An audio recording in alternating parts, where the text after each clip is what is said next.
Hello friends, and welcome to Escaping the Mouse with your host, me, Bruck Rowell. Alright, first day of my long weekend, just got done doing the live stream today, and the task for today I need to do a little bit of maintenance on the pool. Now there's not anything wrong, it's just one of those things you have to do to keep the water from turning green, and you know I've been able to do that in the past. But when I first moved into the house, I kind of put off doing anything on the pool for a while, and all of a sudden, like one day I looked and the water was all green. So we had to do a whole bunch of maintenance at that point to fix the problem. And once I got it under control and just started doing the chemicals on a regular basis, the problem went away, and it's never been a problem since. But it's time to do that again, and before I do that, I got to actually go buy some supplies. Last time I bought supplies, we were in the middle of kind of a supply chain crisis, and I couldn't get one of the chemicals that I usually use in its normal format. There's two parts. There's these little chlorine tabs that are about 3 inches in diameter and about 1 inch thick and round, and you put a couple of those in the pool, and then there's also a shock chemical that's a powder that goes in the pool, and you're supposed to do that, every week or two throughout the summer in order to keep the water clean and not growing algae and all that fun stuff.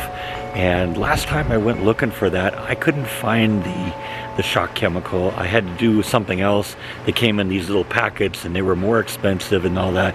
But I'm out of both the chlorine tablets and the shock chemical now. Actually, I got one packet of the shock chemical left, but I'm gonna run over to the pool place and see if I can get some new chlorine tablets and hopefully some new shock chemical. And I'm gonna show you kind of how we do all this.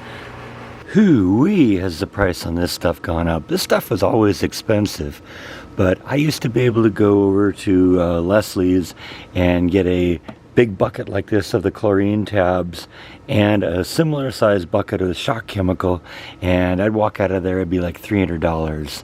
Today I got a smaller bucket of the shock chemical and the typical 5-gallon bucket of the chlorine tabs, and that was $450. That's insane.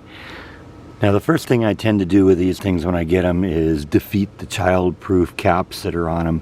These are dangerous chemicals, and so we want to make sure that they stay out of the hands of children. But there aren't any children here, and honestly, if anyone is sophisticated enough to break into the yard, get into the shed where these are kept, and eat this stuff, then you know what?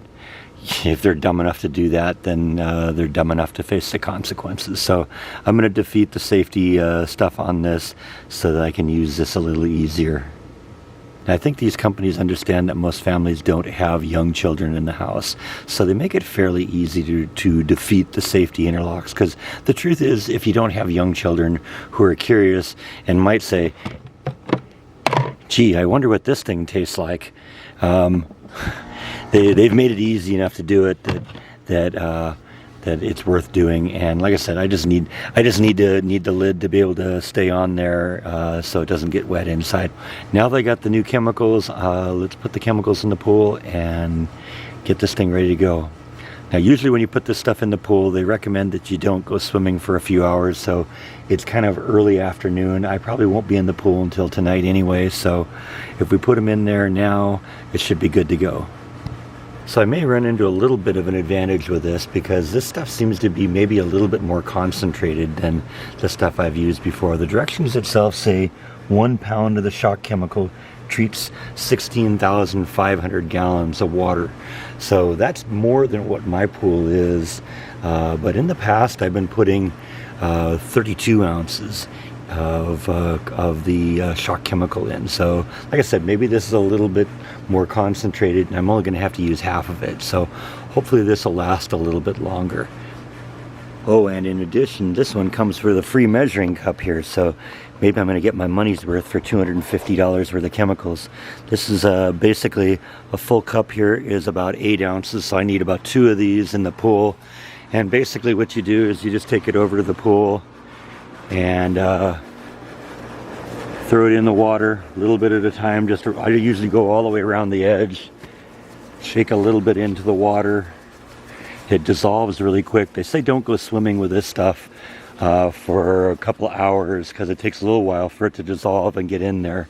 But since it's early afternoon, I should be able to get the chemical in there, allow it to kind of get to safe levels, and be able to use this thing again tonight. So that's half of a pound. Let's go grab another half a pound, and I'm going to kind of just go back to the pool and start off where I left off with the last half a pound and get that in there. And I think we ended right about here. So put the rest of it in there. Like I said, spreading it all around here just to kind of get it evenly distributed. What little doesn't get distributed evenly will kind of get blown around by the fact that the content is spinning because of both that air pump that I put in there, or the water pump I put in there, plus the motion of the water, which naturally spins anyway. And I got a little bit left in the cup, and I'm just going to basically throw it into the middle of the pool. So a couple hours from now, that should all dissolve to safe levels, and we'll be able to use this thing tonight. And next we're going to grab 3 of the chlorine tabs, and I got just a little floater thing they go in. It's actually a lot nicer doing this from the outside. I found that when you open up the container in the shed, the fumes tend to get a little intense in there. So okay, so there's a little bit of the previous tabs in there, but that's okay. I'm just going to drop the 3 new ones in there on top. Rinse my hands off a little bit. Put the cap back on. A bit of a challenge when you have a camera in one hand and you need 2 hands to do this. But we're good to go there.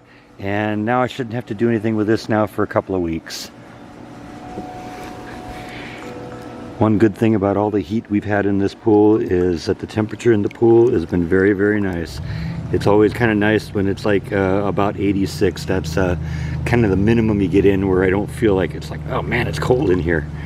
So it's been holding pretty steady at or above 86 for the last 2 months, and I don't anticipate that changing anytime soon.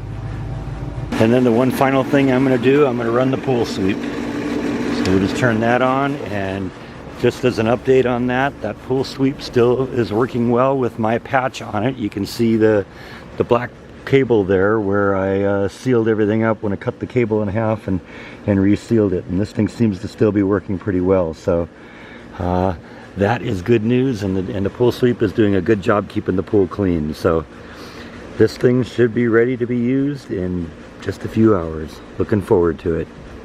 Yeah, check out these okra plants. They're just going to town here. This plant here, I mean, just to give you a reference, this is me standing next to it. I'm 6'3" tall. That plant is clearly 7 feet. And you remember when we put these things in the ground, they were 6 inches tall. That okra right there is bigger than the plant was when the plant originally went into the ground. That okra is probably 6-7 inches long. And I'm getting all sorts of that.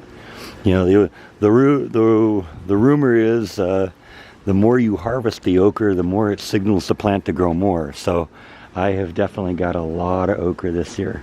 What I've actually been doing is kind of chopping it up into little slices and freezing it so I can use it for a while, because it's coming so fast, you know, that I wouldn't be able to keep up with it the way it's coming. But look, there's another one that's ready to go. You know, they said harvest them when they're about this size. Yeah, look at that one. That one's twice that size. So I think that pretty much wraps up our video for today. I spent a whole bunch of money on chemicals, but that should keep the pool going for the rest of this season and probably well into next year. So you know what, it's money well spent, because I do spend a lot of time in the pool. It's a really nice place to take refuge on the real hot days like this. And oftentimes what I'll do is I'll go for a walk at night, you know, because I like to get out and stretch my legs and kind of get a little exercise. But the only time you can really do that is late at night when it cools off to a point where it's nice being outside. I don't want to do that during the day when it's 100 degrees out here, because it gets a little bit much. But after you've had a nice walk in 80-degree temperature at 11 o'clock at night, it sure feels good to get into the pool and cool off. So it's a good investment. I'm glad I have it, and it's something worth spending the money to keep it working well. So I think that's all that I have for today. Thank you as always for watching, and I'll see you next time on Escaping the Mouse. Good night. So you may recall a few months ago I built this thing for Flash. This is basically what I call her winter home. Her summer home is all the way out there, and that's where she can spend the summer if she wishes. But during the winter, I kind of want her to sleep in here. So far she hasn't used this thing yet. In fact, the closest I've seen her get to it is she's kind of taking a nap behind it. But whatever, during the summer she can sleep wherever she wants. But in the winter, you know, even if she picks someplace else to hibernate, we'll move her into here and she'll be better and safer here. Plus, when it gets to the point where it's too cold, I can move her into the garage and just leave her in this thing, and she'll be safe. So Flash is doing good. Just not using the winter house yet, but that's okay. She can sleep wherever she wants.